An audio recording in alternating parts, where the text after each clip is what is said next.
What is up, guys? Welcome back to another video. It's your boy Reed.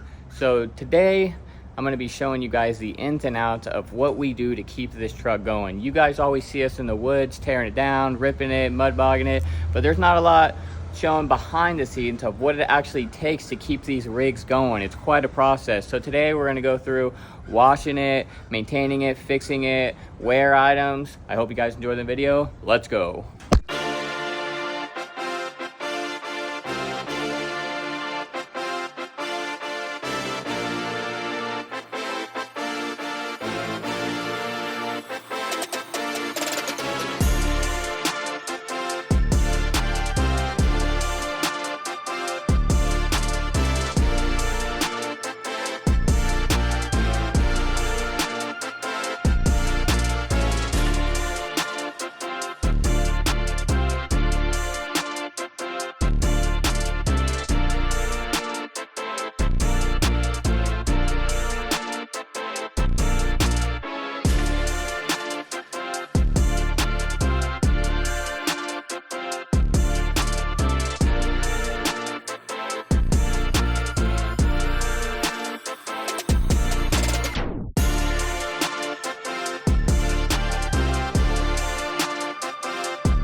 Alright, so I don't know what the hell happened here, but these clamps decided to loosen up, and like literally we took this off the trailer and fell apart. So pretty impeccable timing. Glad it didn't happen in the woods. So we're gonna put this all back together, Loctite it. I understand they do sell like double clamps for these, which we may go to that in the future, but for now, to get it back steering, we're gonna put some Loctite on the bolts, put some new bolts in, and let her go.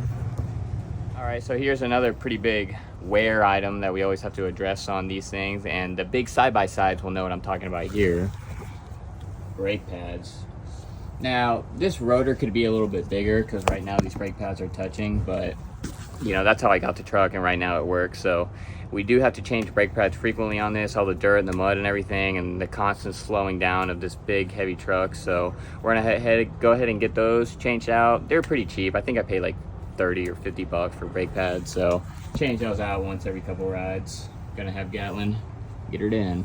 All right, so another thing that we check every time is sometimes these nuts will back off on the heims. Most of the time all of them are pretty tight, but every once in a while one of them will back off. So it's just another thing, like I just kind of go over the whole thing, see if any nuts are out of loose. Sometimes they come loose on the exhaust. That's why we had an exhaust leak. But you know, just another thing to keep a look for. You know, you're always doing a once over. Every time you take it out, you know, you want to do a once over, because if not, you're gonna wind up broke down out there. Which, don't get me wrong, I don't care how good of a mechanic you are, eventually, you know, the truck's gonna break. It is what it is. It's a toy, it's a mega truck, whatever. But if you can prevent that from happening, you know, that's ideally what you're trying to do. So let's get these nuts tight.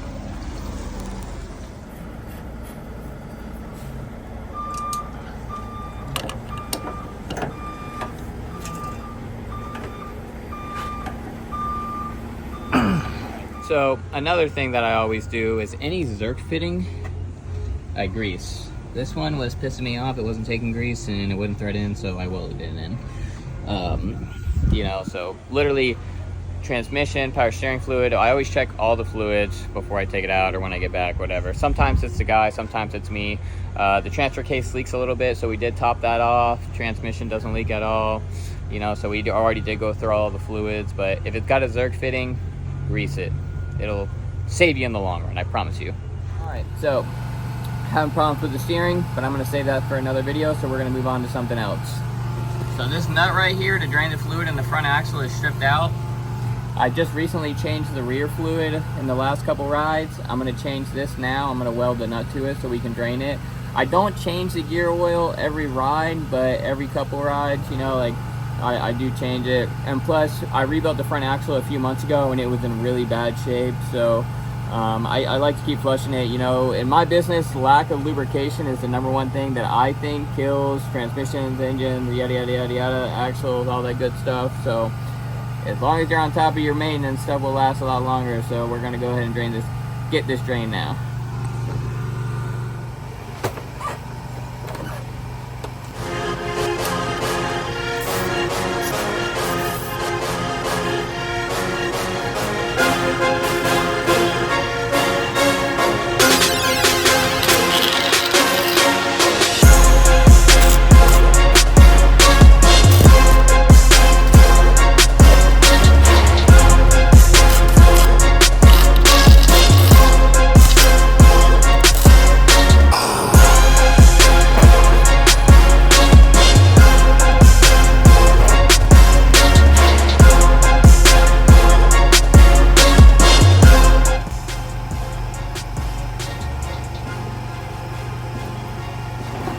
Oh, yeah.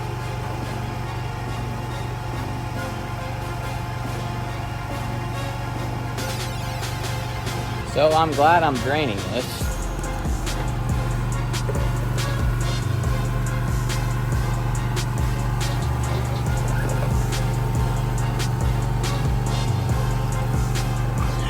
That fluid definitely doesn't look good. So I'm gonna weld this plug a little bit better and refill this fluid. So that's what I came up with for the drain bolt. Nothing too fancy, just welded a nut onto it. Now we're going to get that reinstalled and get some new fluid in the axle.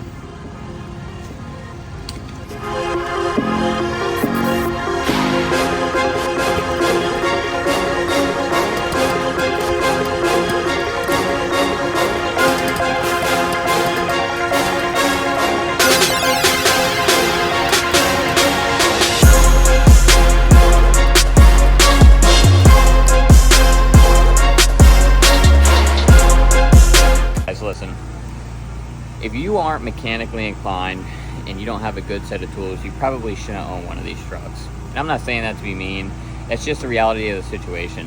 When you take this truck out, every time when you're done, you should go through this truck.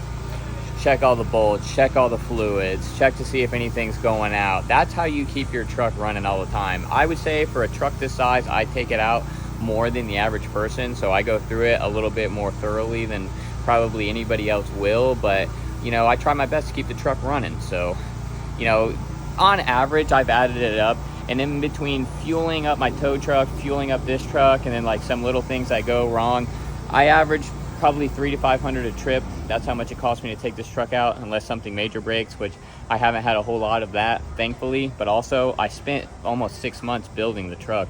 No, I didn't build it from the ground up. I just rebuilt it. You know, I put a whole new body on it. I rebuilt the engine, put a different engine in it. I did rebuild the axles afterwards because I had an issue with that. But you know, you got to be prepared to put in the work on these trucks. You know, that's why not everyone has them, because not everyone can. I mean, you know, I don't even have a jack big enough to lift this thing. I have to use my forklift. So, you know, keep all that in mind. If you're looking at buying one of these, just keep in mind, you will be working on it a lot.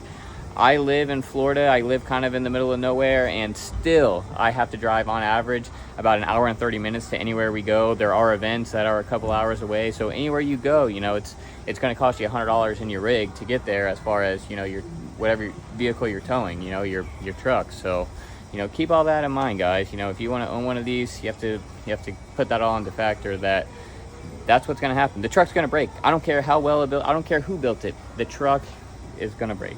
It's inevitable. So I hope you guys enjoyed that. That's what we do to keep this truck running. Ended the video a little differently. I kind of wanted to drive it, but we're gonna do something different with the steering here. But hope you guys enjoyed it. If you have any questions, let me know. I appreciate it. Like, subscribe. I'll see you on the next one. Peace.